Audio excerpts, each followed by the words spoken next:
Live and on demand from the WNYNewsNow studios in downtown Jamestown. This is News Now at noon. And welcome to WNY News Now's Year in Review. I'm Justin Gould. And I'm Matt Hummel. Today, we will look back at some of the biggest stories from the past year. The stories are organized based off of viewership and what was the most popular on our website. Now, in addition to the most popular posts, our editors have hand-selected some popular mentions that will be included in the mix as well. So let's get started with number 10. Police said an 11-year-old from Ohio was responsible for phoning in a bomb threat to the Chautauqua Mall GameStop store in early August. The store received the call just after 7 p.m. stating, quote, "A man with a camera was coming to the store and he has a bomb." The person on the other end then hung up the phone. Lakewood Bust-I police were called and ordered an evacuation of the mall. Thousands interacted with WNY News Now during the incident, asking why the mall was evacuated. The sheriff's K-9 assisted Lakewood Bust-I police's K-9 with sweeping the inside and the outside of the mall. The Chautauqua County Bomb Squad was also called in to help. Through an investigation, officers learned that a juvenile in Ohio allegedly phoned the threat in. The 11-year-old admitted to local police in Ohio that the phone call was a joke. Matt, I remember anchoring the show the day following that, where we learned that the 11-year-old was allegedly responsible for such an act, and I think a lot of people were shocked in a way to see that someone from all the way in Ohio, who's 11-year-old, who's probably, I would imagine, just got done doing Xbox and decided that they would, for some reason, pick any mall, and they called our Chautauqua Mall. That's crazy. Yeah, it certainly is. So I believe that story certainly rightfully took the number 10 spot here on our broadcast. Coming in at number 9, a former Clymer Central school teacher, Scott Aikens, was arrested and charged federally by criminal complaint for child possession of pornography. Aikens was arrested in September, and since then, his case remains at a standstill. Now, a Rule 48B date, which is the deadline to advance the case, has now been moved to 2019. The Clymer native allegedly possessed materials from a Thailand-based pornography website that included pictures and videos of pubescent males. Aikens was released on $50,000 bail, placed into home confinement, and he can't have contact with minors. Yeah, Justin, that was definitely a story that I expected to be in the top 10, because anytime that you have a teacher, in this case, former teacher, implicated in a crime, it brings a lot of people. It does, and I think a lot of people rightfully are concerned with this story, and a lot of the stories that are in our rundown here are not over by any means. No.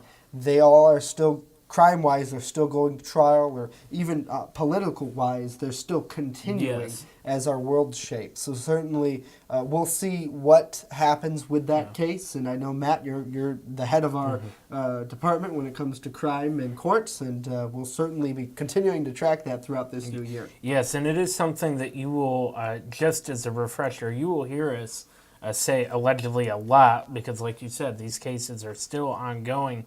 Now, I will tell you, I did receive that criminal complaint from the U.S. Attorney's Office, and I have to say the allegations were rather disturbing. Yeah. So the case, again, is still ongoing.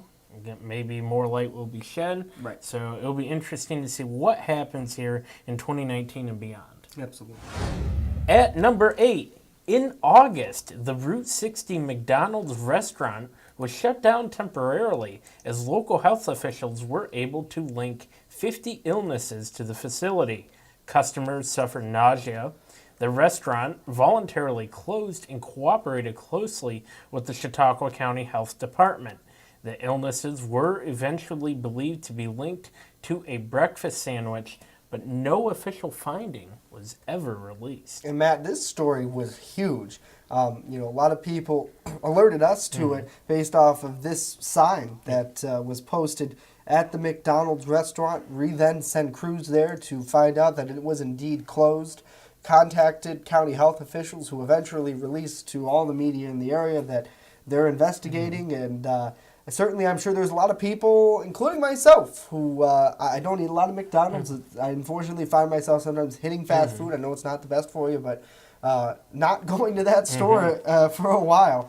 And Fox News even contacted our newsroom and requested tape of that. Yeah. So certainly huge story, not just here, but nationwide as well. Yeah, that made it all over. And I just remember that day going to the McDonald's outside, and I took a picture, and a lot of people in that store, because when I went there were workers and what appeared to be a manager having a long, in-depth discussion on what they had to do to clean that place. I just remember them looking out, and I knew it was a situation that was, I don't know if maybe embarrassing is the right word, but it was something that they were definitely, know. Right. No, I think I could agree with you. In a way, I think probably for some there at the establishment, it was a little nerving. For sure. That's the right word. There we go. It was nerving. So certainly pretty interesting, nevertheless, because you never know. The thing with news, you never know what's going to come down. That's right. That was one of those days. We no idea we'd be at a McDonald's mid-morning trying to figure out exactly what is going on. Well, when we return, a look at the number 7 spot, why Facebook pulled a major election ad just days before voters cast their ballot. When our look back at 2018 continues.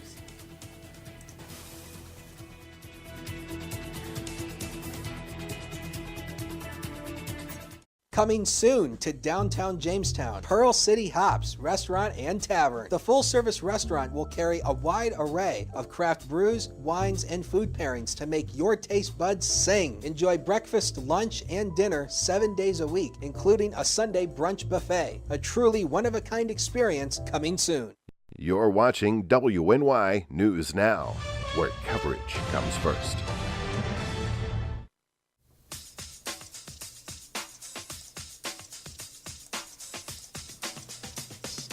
Welcome back to WNY News Now, Year in Review, where we look back at some of the biggest stories of 2018.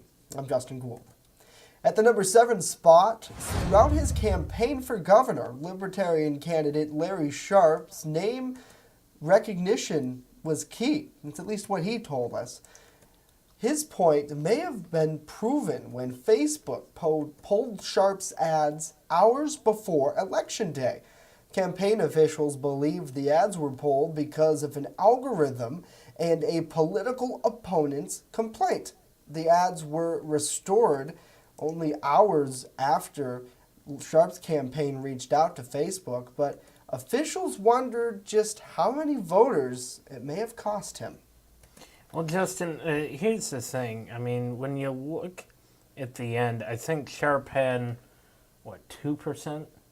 I think of the vote. Yeah. So whether I don't believe that caused him to lose the election, but I think he definitely would have had a lot more votes in my opinion. I agree with you there, and I think that the reason why this story was such a trending story in our circles is because the Larry Sharp campaign being mainly online, he did a lot of physical visits, but for the most part, when you look at libertarians, they're online, and I think that them coming to our site, reading this, we broke this statewide story, and I think a lot of views related to that were probably outside of our general coverage area here in Western New York. I think a lot of people in the southern tier of Jamestown, maybe they didn't necessarily vote that way. We don't know how they vote necessarily. You have the right to do that. But so certainly interesting to see that it made its way into the top 10. And honestly, when looking back at reviews, politics doesn't always make it into the top 10. Right. A lot of times that's honorable mentions pulled by the editors, as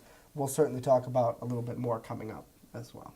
Meanwhile, we're at number 6, and 2 students were arrested after allegedly making multiple threats to area schools back in February. New York State Police at the time arrested a 17-year-old Chautauqua Lake Central School student and a 15-year-old Asheville Boise student. Police say they were taken into custody under the state's mental hygiene law. Both students were transported to area hospitals for evaluation. On the Friday afternoon, both schools were placed on lockout protocol after those threats were received. Troopers responded to both schools to safeguard students, faculty, and staff.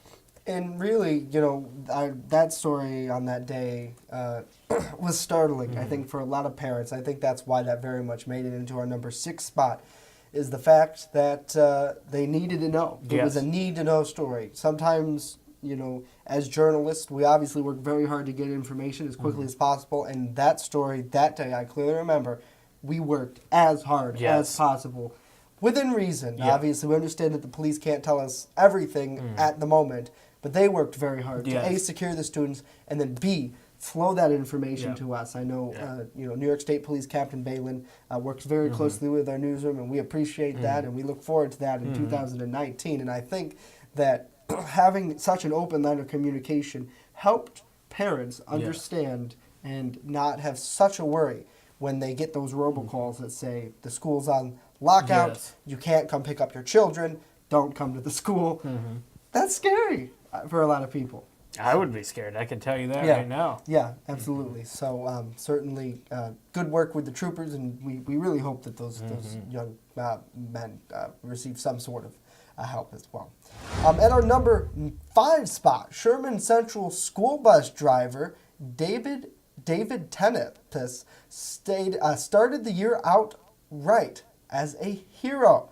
He's credited with pulling students off the bus just minutes before it burst into flames. Take a look at this amazing photo.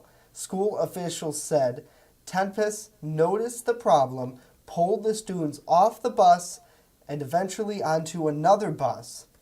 Then the fire started in the rear portion of that vehicle. He moved the students to the front, and they completely evacuated. He was ultimately honored for his heroic actions by New York State Senator Kathy Young. And I remember just in that day speaking to Superintendent Mike Genestri, who used to teach at Faulkner, so we have a background with him.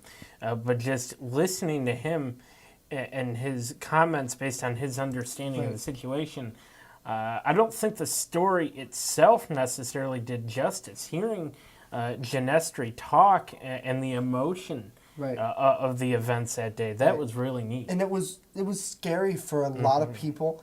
And I think when you look at the pictures, and unfortunately we weren't, fires, and especially in Sherman, for example, that's a little far for us to send not that we wouldn't have sent a crew, because we did, to reach out for that story, but for us to get these amazing photos, and this is from State Police, the bus was up in flames. I mean, that's destroyed. And I think that could have gone completely wrong. And it's just another story to show folks that there are great people living here, and they work hard, and people like this bus driver truly should be proud of the work that they've done. And I mean, he's a hero. Absolutely. He's absolutely a hero. Absolutely. Number 4, 2018 was a year that involved 3 major missing persons cases here in Chautauqua County. The first involved Jamestown native Sean Carpenter. Jamestown police say that Carpenter was last seen on April 12th at 1:45 a.m. walking down Pine Street towards First Street. Later in April, Chief Harry Snellings, during the search, confirmed to reporters that other agencies like the FBI started working with Jamestown police in the investigation. On May 22nd, a body was recovered from the Chautauqua River. The body was later confirmed to be Carpenter's. As of airtime, there are no new updates in the Carpenter case. Well, the next missing person case involved Warren man Sven Bloomquist. Bloomquist was reported missing in July during the Blue Heron Festival. He was later found in Sherman, in a wetland area there. That news was posted on Facebook by his sister, and really all of these missing persons cases, Matt, I think came so close together that a lot of people were worried, and it was really a sad time, I think, for the community overall to have to deal with that and to have to lose. I mean, you look at some of these photos we have here, to lose, in addition to Carpenter, but to lose another young life. And finally, bus-die man Wilfredo Colon Rodriguez went missing on April 22nd. Pleas from his friends and family were heard across all forms of social media. His body was recovered the following weekend on Swanson Hill Road in Randolph. Now, in September, bus-tie woman Mary Lou Johnson was arrested and charged with multiple offenses, including vehicular manslaughter and driving while intoxicated. Johnson allegedly struck and killed Rodriguez Colon. Now, we will continue to provide updates in this case as they become available. And actually, Justin, I've been working and will still continue to work on trying to get answers as to when the next court hearing is for Mary Lou Johnson. But, I mean... I know just a couple days ago, I saw that we have a reporter's rundown where we log what stories we're working on. I know you had a couple of phone calls. Were you able to get anything new from court clerks yet? Or? Nothing yet. Okay. But, I mean, the biggest thing, if we... deviate from the criminal case aspect for a second. Right. Remembering that case and just the emotion again of the family. I think that's the biggest takeaway I get from that. Right, and that visual that we covered was incredibly sad, and the look on his son's face and the words from him. And you can check all these stories out on WNYNewsNow.com. As well, and read them more. This is kind of just a look back, so to speak. But certainly, God bless his family and everyone who undergoes something like this. And I think in the media sometimes it's a little hard because we've become numb to things like that. But so certainly, it was a scary couple of months for folks in Chautauqua County and folks who are still seeking answers on the criminal charges front of it. When we come back, a look at some of the honorable mentions as our countdown continues. The Fitness Bunker in Lakewood is a locally owned and operated club that cares about your health and wellness. They invest in it. Right now, enter their 30-day challenge, where for only $69, you get 30 days of unlimited everything. That's right, everything, along with 2 one-on-one personal training sessions. Then, if you lose 10 pounds, you'll get the next month free. Plus, the first place winner will get 2 Buffalo Bills tickets or a $100 gift card. Details right now on the Fitness Bunker's Facebook page. With coverage that matters, this is WNY News Now. EagleZip.com is your local one-stop shop for all of your home and business computer needs. Located on Fluvan Avenue Extension, just outside of Jamestown, EagleZip.com sells and services all brands of desktops and laptops, as well as servers and network equipment for your business. All new computer sales include transferring your data from your old computer, plus a 2-year warranty. Call EagleZip.com today. Stop by EagleZip.com today and let us make computers easy for you. Welcome back to WNY News Now. Look back at the big stories of 2018. I'm Matt Hummel. Before we get to the top 3, we want to take a moment to recognize a few honorable mentions. While winning a state football championship happens all the time in Hollywood, in real life it could be a once-in-a-lifetime event.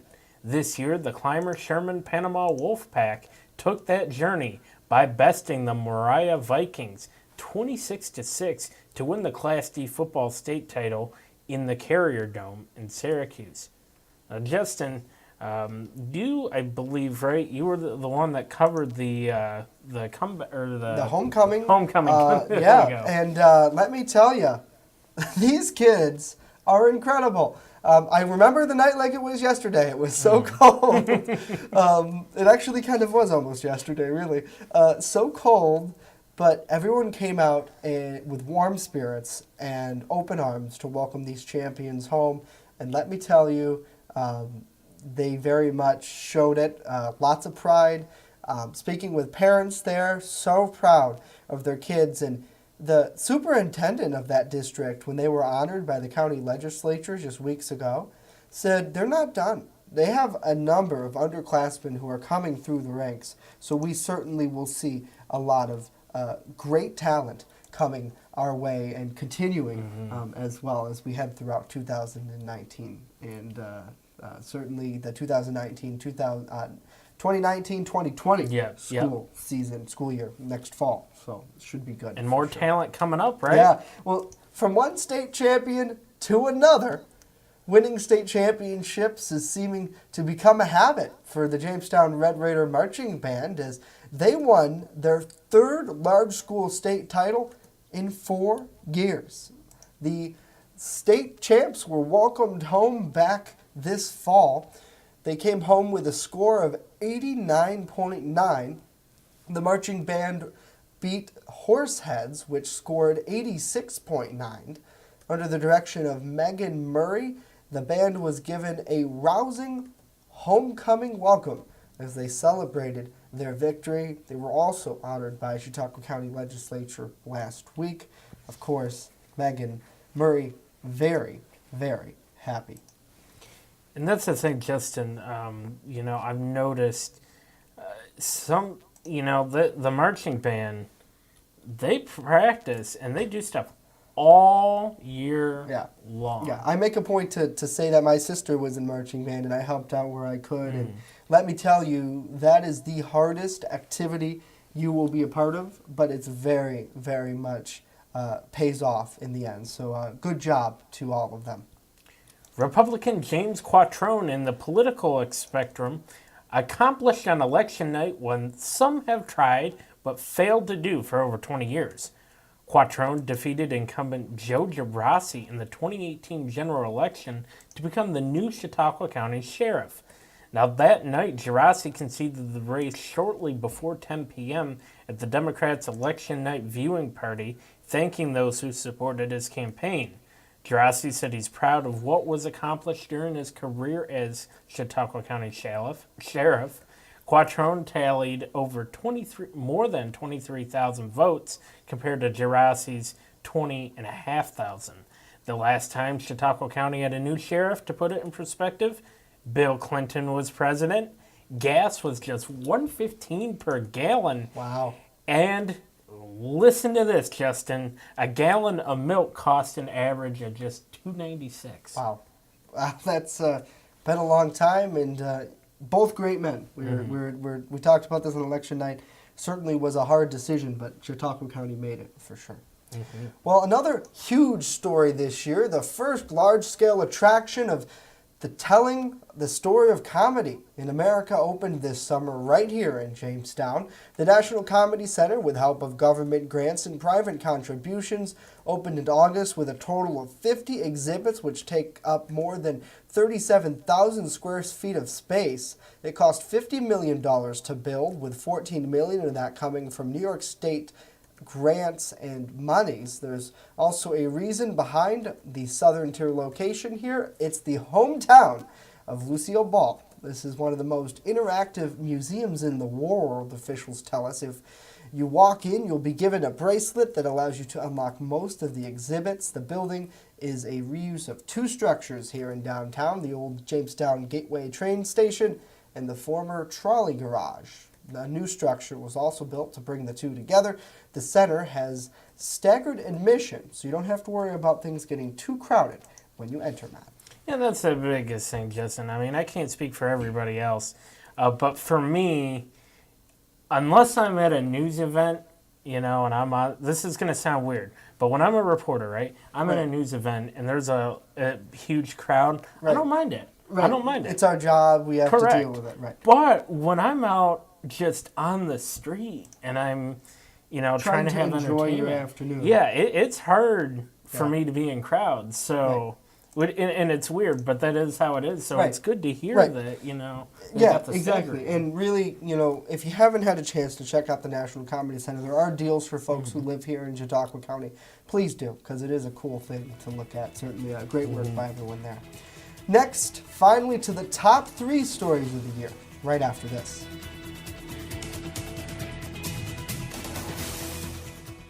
I just love to be with the dogs, and I like to do them one at a time. They don't wait for 5 hours in my shop. We have full groom, which includes everything from A to Z, nails, of course brushing, any trimming that needs to be done. I do offer teeth brushing, which is a little extra. So if he takes me 2 hours, it's $40. If he takes me 3 hours, I still keep it down. As long as the dog comes back happy and not at the door, I'm happy.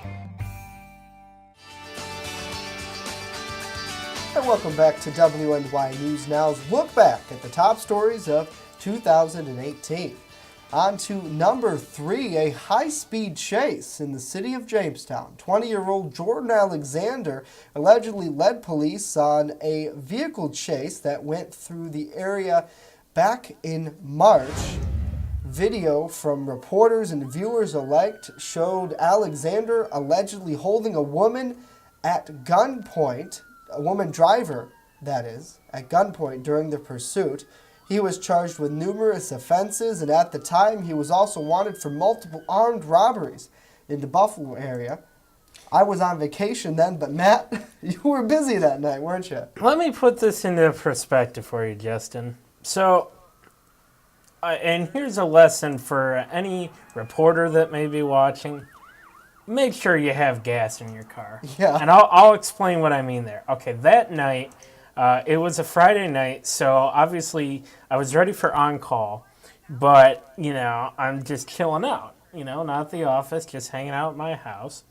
Well, I came up here to the office because I had to grab something. Now, at the time, our former colleague was here at the office, and we were watching some sports. Then we heard everything going on, went out, and we were trying to keep up with the chase without being in it because we don't want to get hurt. We don't want to interfere, stuff like that. Well, it got to the point where I burned like over a quarter of a tank of gas because I was driving all over trying to, see when eventually this. And this was a stop. large chase area. So what I had to do is I was at the 7-Eleven, or near the 7-Eleven at the corner of Buffalo and 2nd Street. Yeah. I dropped Ryan off. Yeah. He jumped out of the car because he was trying to catch up to the chase. I sped down to Quickfill and Faulkner because that was the nearest gas station that was open. I got and I had no cash on me, of course. Right. I have money in the bank. Don't worry, folks. But I didn't have cash on me, and I couldn't remember if I had stuff so I could use my card. So I'm just a paranoid person. So I had to run into Quickfill, get money out of the ATM, hurried up to the counter, got the gas, got the gas, and got back to Ryan in less than 10 minutes. Oh, that's and pretty we got speedy. back in. Oh, it was something. And it was the biggest thing I remember that entire thing is, and Chief Snellings, if you're watching this, I apologize 9 months removed from the event, but I remember having a conversation with Chief the next day, and he's like, you shouldn't be in the chase, because there was one point, I think he almost clipped me because I didn't realize. Really? Well, I didn't realize he was Right. behind me. It wasn't his fault. It was totally mine. Right. But the chase, and I don't know, can we roll more of this video, was long. This is it coming through Faulkner, and I watched a lot of these videos that were sent to our page. There's a car. A lot of these videos that were sent to our page, and it's crazy, really, to see. Oh my goodness! I just thinking about it now, strangely makes me smile because I'm glad no one was hurt.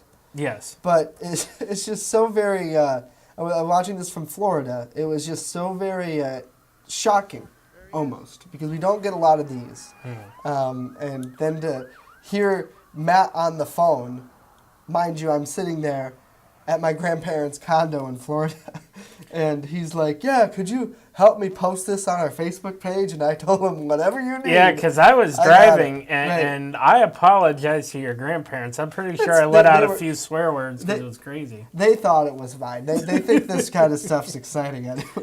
And well, it hit something all right. But you know what was a dark horse of excitement, Justin? Our number 2, the Sam's Club in Jamestown, was one of several stores to close nationwide back in January. The store was abruptly closed on January 11th. The announcement made to employees just that day. Members got a letter days later explaining how they could get a refund for their membership. One woman we spoke to was devastated to hear the news. I think it's devastating. I mean, I come here at least once a month for school supplies, juice boxes, cat food, you name it. Like I said, the small business I work at, she comes here all the time as well. Now the closest Sam's Club is like an hour drive. Oh, I think they were all shocked. Yeah. I mean, shocked. What else? What are you going to do? Now 120 people have to go apply for jobs in Little Lakewood, you know, the surrounding areas. I just can't imagine that store is not busy enough to stay open. It's always busy every time I go there. Now, Town Supervisor Patrick McLaughlin told us at the time he was completely caught off guard after learning that Sam's Club, one of the town of Ellicott's highest taxpayers, planned to close its doors for good. In total, Walmart abruptly closed 63 Sam's Club locations across the U.S., including 4 here in New York. The carnage from the mass layoffs expected to hover near 10,000 employees. And just to note, Justin, later that night after we found out about the Sam's Club closing, I did confirm that. I'm sorry, Justin is laughing at me right now for who knows what. I was laughing at that video clip of Ryan waving his hand for our photographer AD to go and... I was trying not to laugh either. But anyways, that night I confirmed that Walmart did not have plans to close the Walmart in Lakewood, and that was something people were really nervous about. Yeah. I mean, but the Sam's Club itself closing. And a lot of people did good deals from it closing, but I think the economic impact far outweighs that in the severity of it. And horrible for the folks who worked there, and then for the town of Ellicott as well to lose such a big tax-paying entity. I think long-term that facility being vacant is not good, but certainly it is what happened, and there's really no control that anyone here could have. It was a much bigger situation than we could control. And we had a business meeting in Buffalo that day. I remember that too. Yeah, that's right. I do remember that, yeah. Oh, boy. On to our number 1 story of the year. A Jamestown man, Robert Overton, who admitted to us in April that he killed his pit bull months prior, Robert Overton spoke to WNYNewsNow exclusively in his residence on April 4th, the evening before his arrest. Overton said he killed the dog to protect his children. All right, it wasn't just me against the family dog. When the dog got aggressive, it was me against the animal. It wasn't me against my family dog no more. It's me against the animal and protecting my family. Like I said the first time. 3 attacks. 3. One on my daughter. The first one was on me. The second one was on my daughter. He didn't break the skin. But he pinched her ass. I didn't think nothing of it. I let it go. 2 o'clock in the morning, he got real aggressive. She got real aggressive, excuse me. Pardon me. She got real aggressive. And I took it upon myself to put her down. I'm like, now, Overton's case is currently pending in court. We'll, of course, continue to follow this into 2019. Matt, this truly, I would agree with our analytics that this was the biggest story picked out by viewers. Folks from all over, every other media outlet really that we had, obviously WNY News now very much into sharing information, whether we get compensated for it or not based off of other television partners is another thing, but sharing information is a big thing for us, and I think sharing that interview with Robert Overton, truly a story that we could see both sides to it. What the public very much upset about the dog being hung and discovered, and police trying to find the man responsible, and then the man himself speaking out. It's a rare opportunity. And here's the thing, Justin, briefly to touch upon. Here is how big this case was. In Jamestown City Court, typically cameras are not allowed in there. Judge Lamancuso and Judge Larson won't typically allow cameras in there. he granted permission. There's the footage there. Yes. Lemoncuso granted, I believe it was Lemoncuso that was the judge for that case, granted permission for cameras to be in court for the multiple hearings that he had. I mean, the day they figured out he was, or the day rather that it was officially announced he was arrested, all the Buffalo stations were down here too, right there with us, with a camera in court. So certainly, I think as he continues to go throughout the legal process, we'll obviously keep tabs on it. But you know, a lot of people, you know, very upset, and it's such a touchy story, in the fact that, you know, obviously animals have rights, or should, was what some people argue, and then others, you know, maybe it's not such a big deal. He was defending his family, so certainly very much a mixed bag. And I think, you know, at the end of the day, one of the follow-up stories I did was we spoke to folks at the Humane Society, and they said that I think the laws aren't up to date with the way that culture wants it to be, where people, rightfully, in my opinion, should take care of animals. Good, bad, or the ugly. These creatures have feelings, and you're doing something, in this case, police allege Overton did something, hung the dog, you know, doesn't seem fit to the crime. We don't have public hangings anymore for people who are sentenced to crimes because of the severity of the injuries that it causes. So certainly something that I think got a lot of people's attention and takes our #1 spot for 2018. So any predictions on what the #1 will be for 2019? No idea. No idea.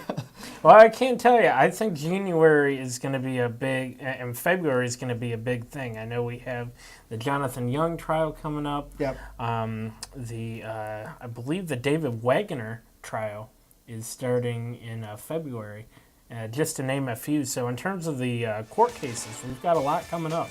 And certainly we'll continue to share your stories as you send them to us here at WNY News Now and as they develop.